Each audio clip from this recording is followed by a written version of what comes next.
Many people who watch our content on this channel are interested in starting a striping business.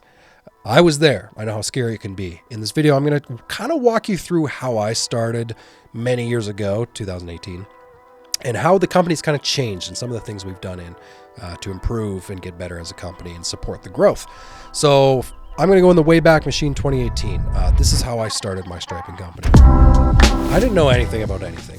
One of the first things I did was I grabbed a book that I highly recommend called How I Stripe Parking Lots by Myself. Fantastic book. Dan Zurcher writes it. He came on the podcast many moons ago. I think he's fantastic. Go get that book because it's going to teach you like the absolute bare basics of what to do. I didn't know anything about that. So I got that book. I figured out how to like actually operate equipment and stuff. Next thing I did was like, I just basically designed my brand. I made a logo with a free logo maker online. Funny enough, that's basically still the logo we use to this day. I would take that logo. I built a really simple website. So I didn't have a ton of website building skills, but in this day and age, I don't think you got to. Like, you can go on website builders, go build your website, put your logo all over it, and just basically make something that's aesthetically pleasing. That's what I was trying to do. From there, I ordered some really simple marketing flyers, like really simple. They were like one-pagers. And I ordered them because I was working a day job at the time. So I was in the glass industry. I would take these marketing flyers and on my way home from my job at like 4:30, 5 o'clock, I would swing into businesses and drop off these flyers. I had my contact information on there. And that was like a pretty phenomenal way to get business going in the early days. My first actual striping job was absolutely terrifying. So I managed to get equipment from a paint store, Sherwin-Williams. Usually that's a great place to get your equipment because they'll give you often give you some really favorable like lending terms. I actually got my equipment for like 4 payments, 0 interest, which was amazing. So using that equipment with the book that I had bought, I kind of figured out how to operate this thing and I started striping parking lots. In the early days, that's basically all it was just me pounding on pavement, knocking on doors, trying to introduce myself to paving companies, and basically just anything and everything to get my name out there. Now, I didn't have like 40 hours a week to devote to this business, so I was basically only doing it like evenings and weekends. But for many of you who want to start, that's probably where you're going to start too. You're going to do it after hours. You're going to try and get time off from your day job. Just get in front of people. Create a simple logo, a simple brand, and just get in front of people and offer to solve their striping problems. Since those early days, our company has grown quite a bit. And as the company's grown, both in size and revenue, but also employees, like we've had to do a lot of things differently. So I would say these are things you don't have to worry about on day one, but keep them in your mind, especially if you have ambitious plans to grow your striping company quickly. So obviously, one of the first things you do in your company is you start to bring in help and you hire people to help you. I regret not hiring people quicker.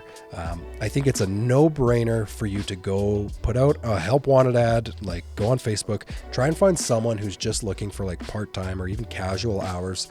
Man, you can do so much more efficient jobs if you just have somebody on the job site mixing the paint for you, holding a chalk line for you. I think that's like a great thing to do. Now, I understand it's scary because, hiring people is weird, but like, honestly, go to your friends, like just get somebody that gets you the experience of managing an employee. A lot of you guys have probably never had to hire people before. It could be scary. Hire a friend, make it easy. Very early on, one of the things I invested in as well was striping technology. So specifically, I'm talking about the laser. That was my second year in business. I bought that very expensive long line laser. If you can do that as soon as possible, I think it's a great way to go. Now, all of our striping equipment, every single one of them has that laser. So we have employees who don't even know what it's like to stripe without one. It's expensive, but I think it's well worth it. One of the other things we did really early on is I was using an accounting software. I use QuickBooks Online. And fun fact, even to this day, our company still uses QuickBooks Online for a lot of the accounting functions. It's not the prettiest, but it's actually quite easy to use. So the reason why I'd recommend you give it a shot if you're starting out your business is, it costs a little bit of money every month to have a monthly subscription to something like QuickBooks, but it's going to allow you to do all your estimates on there, like type them up and make them actually look good with your logo on it. You're going to be able to invoice off of it.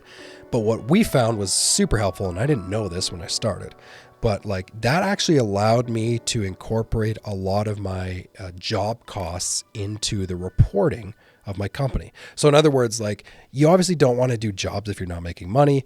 QuickBooks has a pretty, I wouldn't say it's great, but it's got a feature in there where you can actually track, how much time we spent on the job, how much expenses.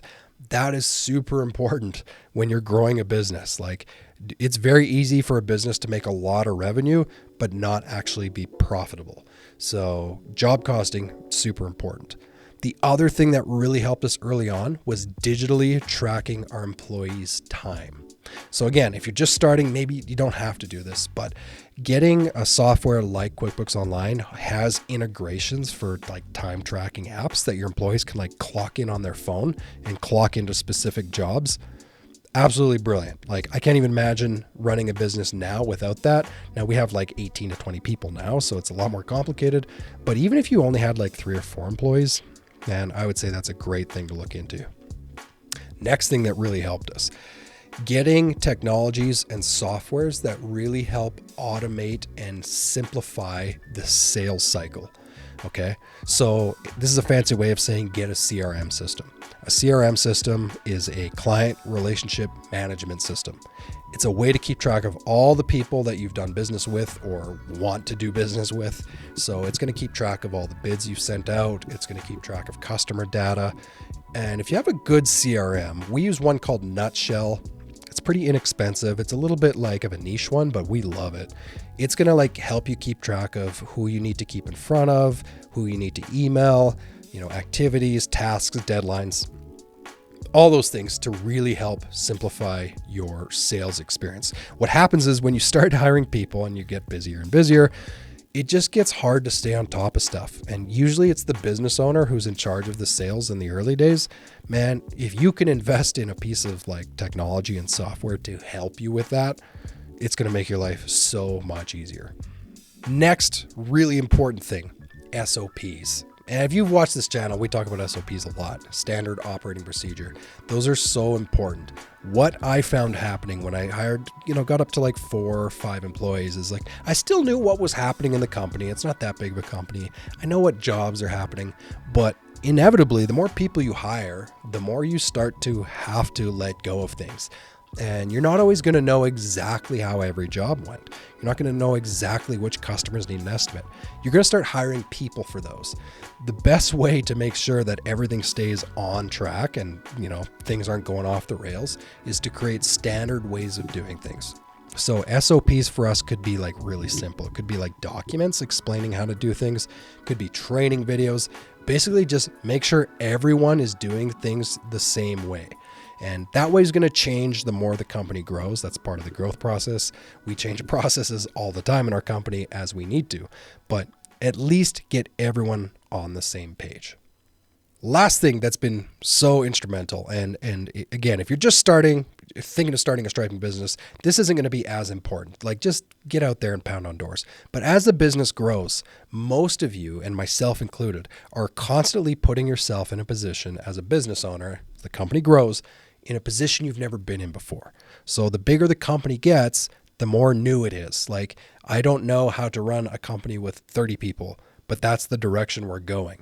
So the thing that has helped me the most, absolutely the most, especially as the company really got going in the last few years, was investing in knowledge.